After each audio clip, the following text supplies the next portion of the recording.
Welcome to my channel.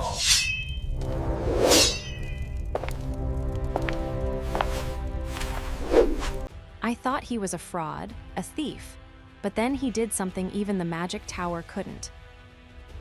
3 years ago, my father killed himself, and I stood there in mourning clothes, watching his coffin lowered into the earth. He had dedicated his life to spell interpretation research, but when someone stole his thesis, the shock utterly broke him, driving him to despair and ultimately to his death.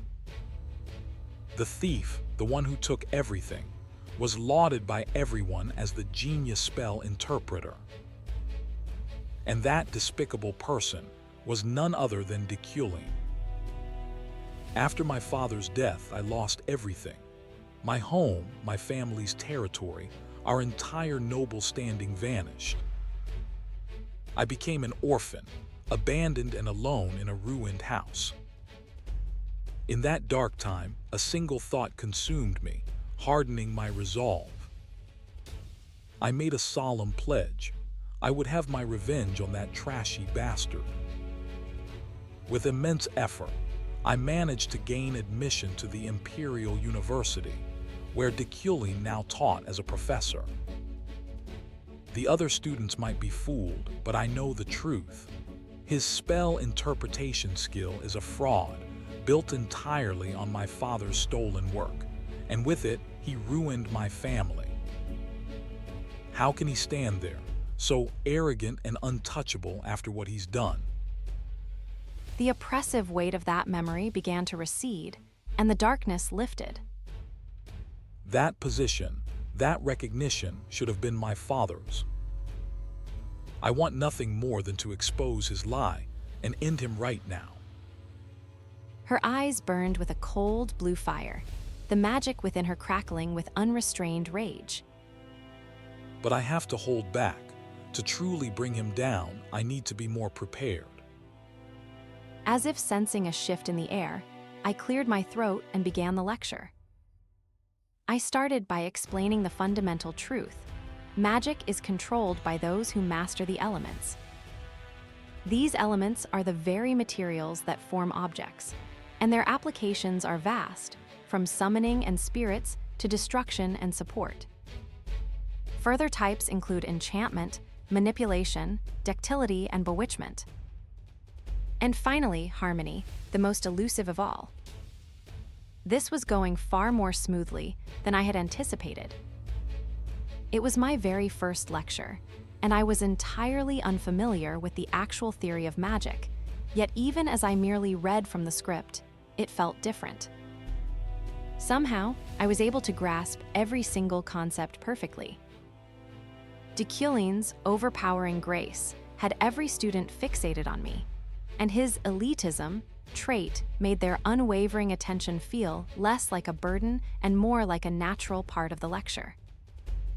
I felt a subtle, powerful energy radiating from within me, something the original Deculein must have used to command attention effortlessly.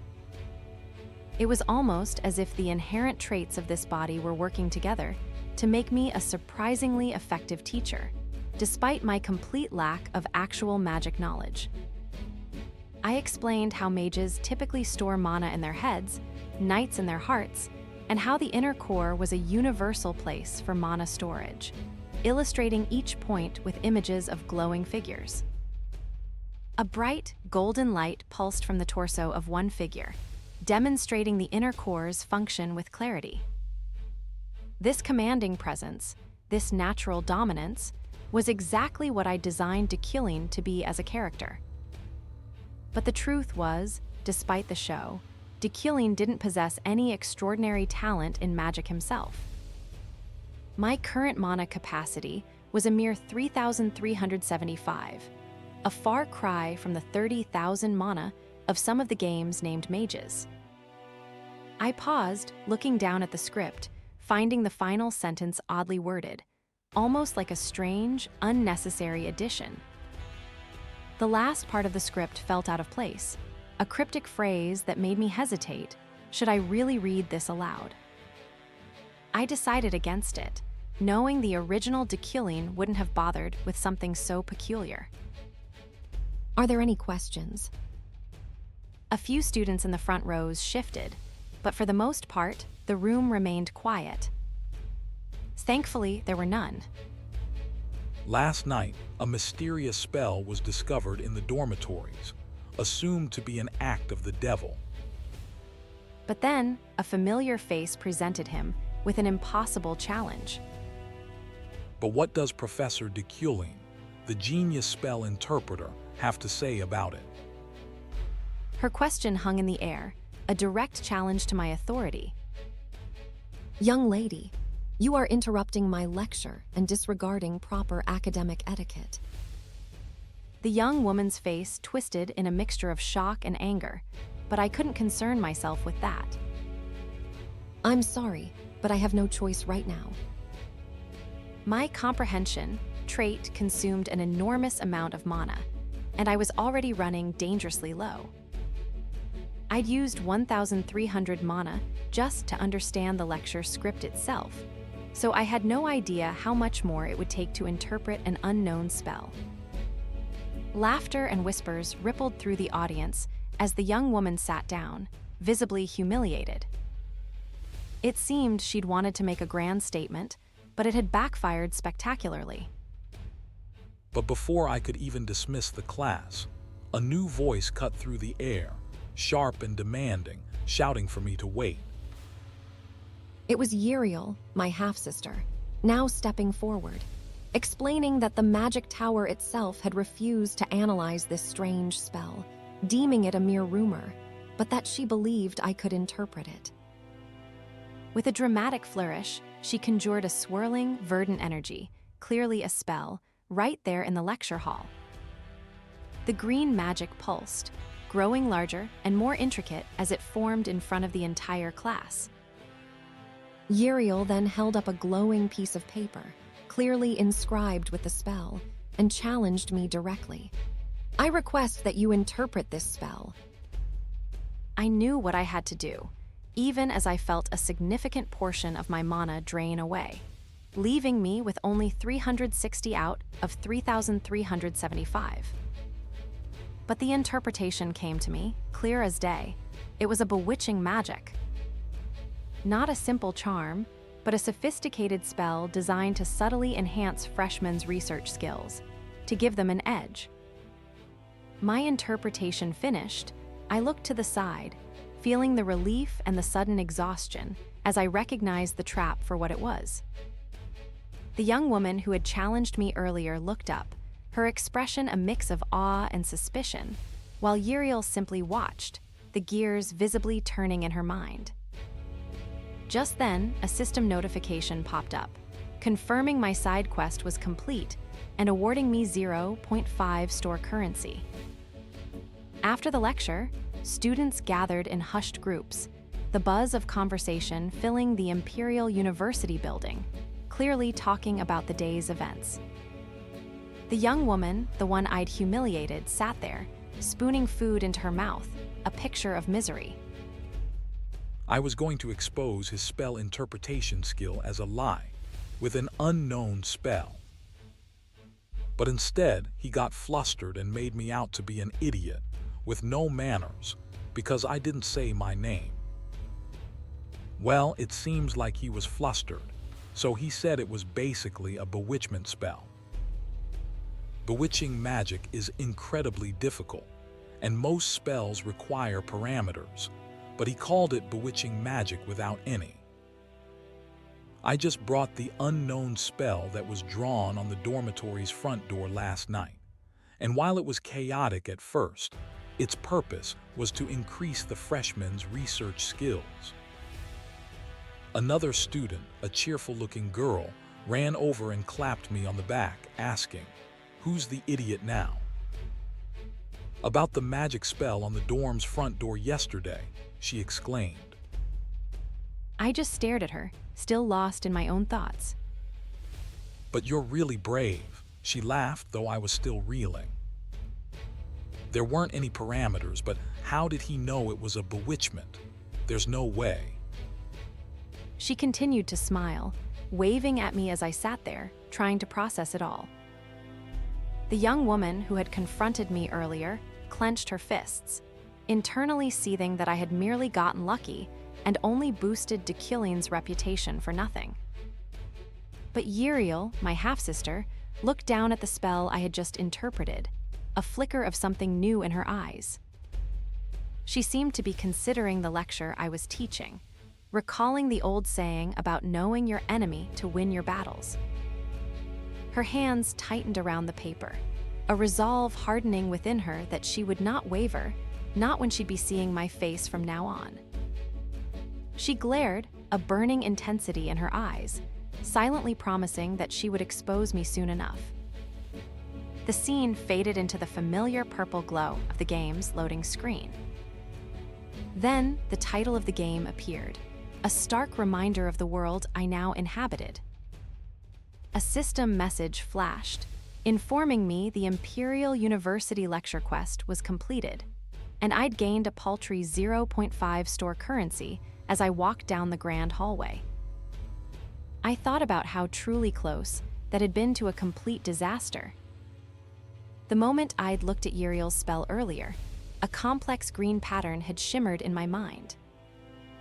Those tangled lines, the way they drained mana, it was a level of magic I barely understood. Honestly, even if I had twice the mana Deculein currently possessed, I wouldn't have been able to grasp the core principles, but at least I'd pulled it off. I sighed, adjusting my coat as I continued down the hall. Then I saw someone, and my breath caught in my throat.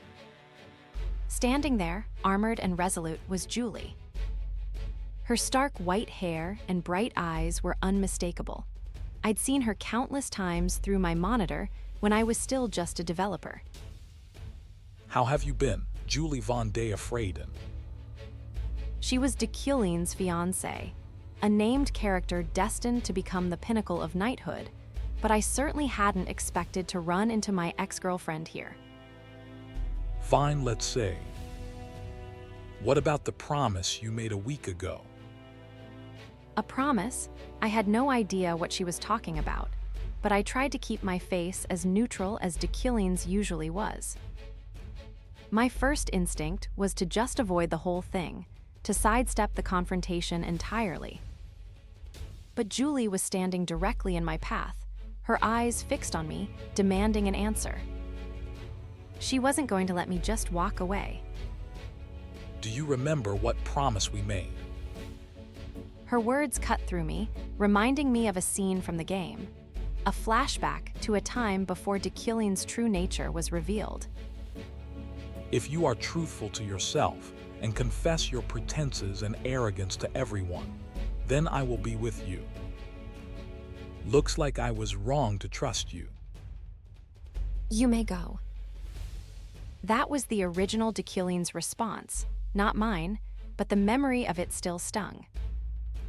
Yulie was left standing there, heartbroken and enraged, as the original Deculein turned his back and walked away. The memory then shifted to a formal dinner, where the original Deculein and Yulie sat at opposite ends of a long table, their expressions carefully neutral. A man at the head of the table, his face a blur, threw his head back and laughed, declaring that their union would be good for both politics and bloodlines. The entire room seemed to echo with the sentiment that this arranged marriage was all about preserving noble bloodlines. It's fine. It's for the good of the household, even if I don't love him. Then the scene changed, showing the original Deculein standing before a glowing, magical text. But a voice in my head insisted that his talents never truly existed in the first place. A document filled with archaic script and a faded image of Deculein appeared, detailing his supposed fall from grace as the youngest top professor, with no progress in 3 years. Figures representing the Euclines and the Freydens loomed in the background, trying to keep this secret, not wanting to be the topic of gossip. Yulie stood alone, armored and determined, while shadowy, clawed hands reached out from the darkness, a stark image of the shame and scandal they wanted to hide. Her face contorted in a silent scream, eyes squeezed shut, teeth clenched in pain and frustration. That was all right, I'll do as you say. You had agreed, too. You're really not going to keep your promise, are you? Her hand clenched tightly around the hilt of her sword, the sound of it echoing in the sudden silence.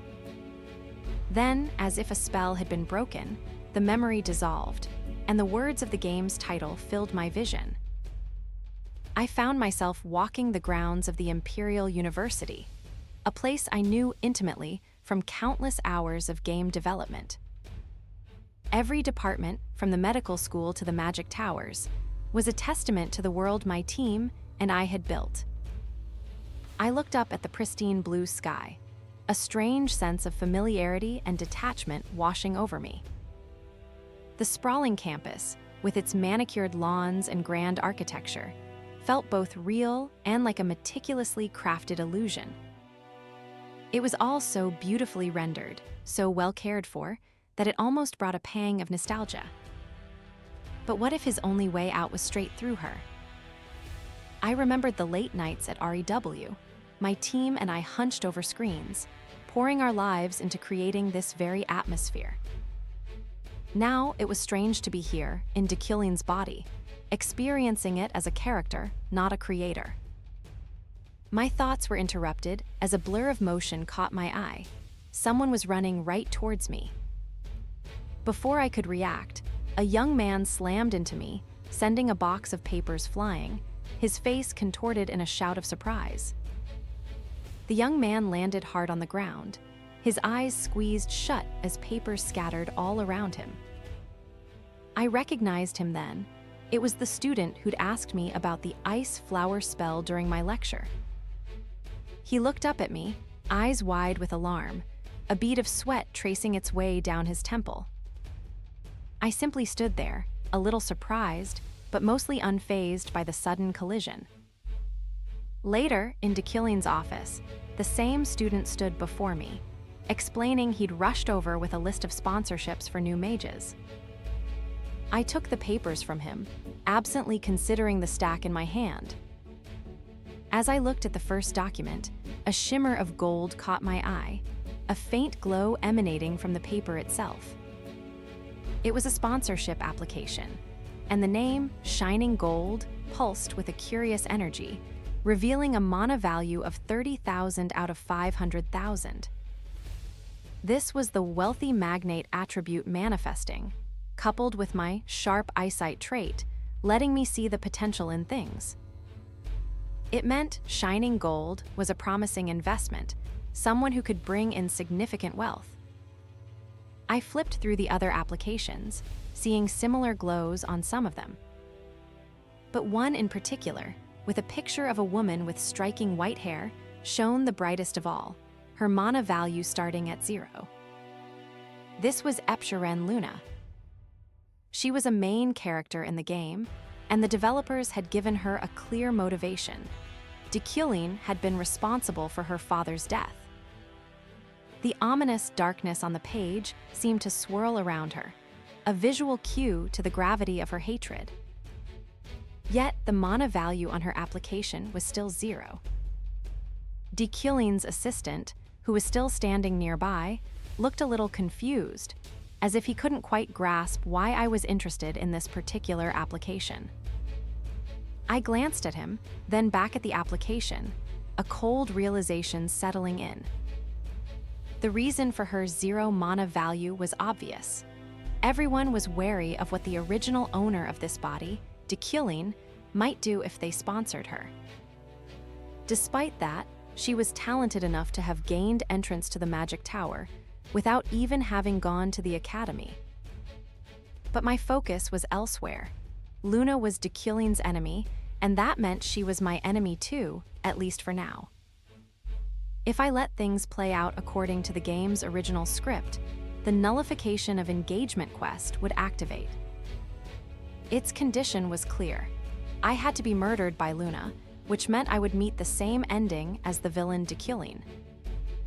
In the game, Deculein died in countless ways, a villain's fate where the whole world wished for his death. Deculein had died in so many ways: a sword to the heart, a lover's betrayal, a wand to the head, poison in a wine glass, even a bomb. The method didn't matter. The fact remained that he was fated to die. If I wanted to live, I had to choose a different path. A choice the original Deculein never would have conceived. I picked up a quill and began to write. Assistant, I'm going to write a few things down before I borrow some books and head home. What, sir? I watched Deculein's assistant walk away, leaving me alone in the sunlit library. To survive, I needed a lot of money. Many of Deculein's death roots could be overcome with enough wealth.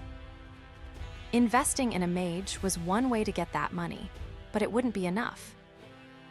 There were countless people in this world who resented me, who wished for my end. No, they would try to kill me the moment they had the chance, and for that, mere wealth was not enough.